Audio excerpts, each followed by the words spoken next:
in the Republican primary so far. At one time or another, Governor Mitt Romney, Governor Rick Perry, and businessman Herman Cain have all enjoyed front-runner status. When I sat down with my buddy, radio host Glenn Beck, former House Speaker Newt Gingrich was on the top on the eve of the primary caucus season. But is Speaker Gingrich the kind of candidate Glenn Beck could support?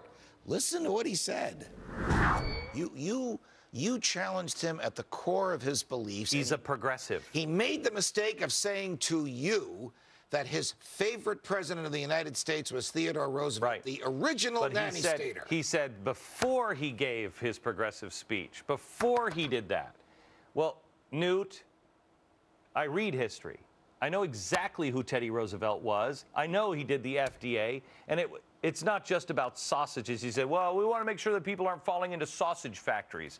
Yeah, we do. He believes that stuff from Upton Sinclair's. Please, yeah, this is ridiculous. It's ridiculous. And I issued a challenge to the Tea Party members. What's the challenge? The challenge is this. You read his record. You read his words. Talking about Gingrich. Gingrich. Not just the happy parts like you read about Theodore Roosevelt. Look into his record. See what he believes. This man is a progressive. He knows he's a progressive. He doesn't have a problem with being a progressive. So if you've got a big government progressive or a big government progressive in Obama, one in Newt Gingrich, one in Obama, ask yourself this, Tea Party. Is it about Obama's race? Because that's what it appears to be to me. If you're against him, but you're for this guy, what kind of sense does that make? It must be about race. All right, it must be about race. Well, I mean, what else is it, Because Judge? there'd be very little difference on their policies. Absolutely. It's the policies that matter. But here's the other thing. Gingrich is so polarizing. If he is the Republican nominee, the Democrats may succeed in turning the campaign away from the president's miserable 3 years in office onto the personality and the personal background and the wacky ideas of Newt Gingrich. It is the establishment in Washington clawing for power, just clawing for power. He makes Mitt Romney look like a small government guy. All right, but Mitt Romney also loves government. Yes, he does. Mitt Romney believes that the solution to health care issues is government intervention. You know, I know he distinguishes between what you can do in the Massachusetts He's not my Constitution candidate. and the federal He's not my candidate.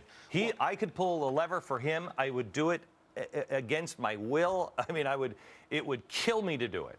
But he's not Barack Obama.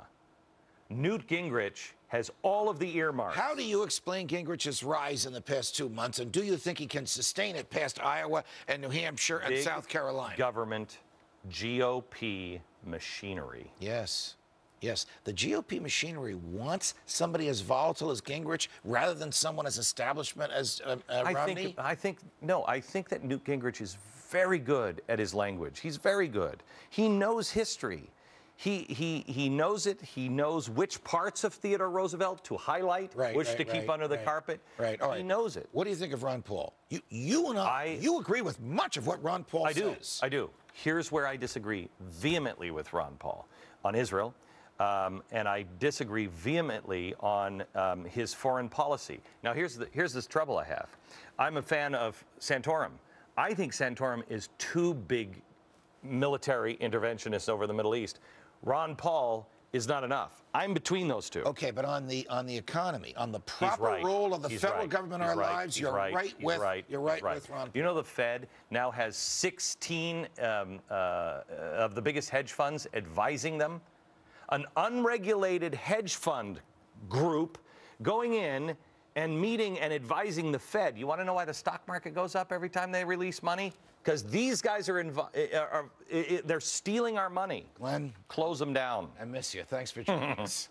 Always a pleasure, my friend. They say war makes for strange bedfellows. Up next, the most unlikely alliance you can possibly imagine.